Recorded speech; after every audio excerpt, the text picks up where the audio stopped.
विद्येविना मती गेले, मतीविना नीती गेली, नीतीविना गती गेली, गतीविना वित्त गेले, विद्याविना शूद्र कसले, इतके अनर्थ एका अविद्येने केले, असे क्रांतीसूर्य ज्योतिबा फुले म्हणत होते.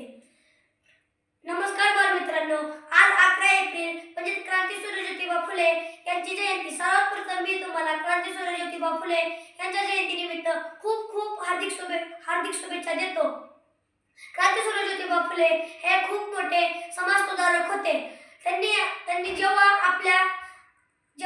महिलांना शिकण्यासाठी बंदी होती तेव्हा क्रांतीसूर्य ज्योतिबा फुलेंनी आपल्या पत्नीला म्हणजे सावित्रीबाई फुलेंना घरीच लिहायला वाचायला शिकवले. त्यांच्या वडिलांचे नाव गोविंदराव फुले व त्यांच्या आईचे नाव चिमणाबाई फुले असे होते.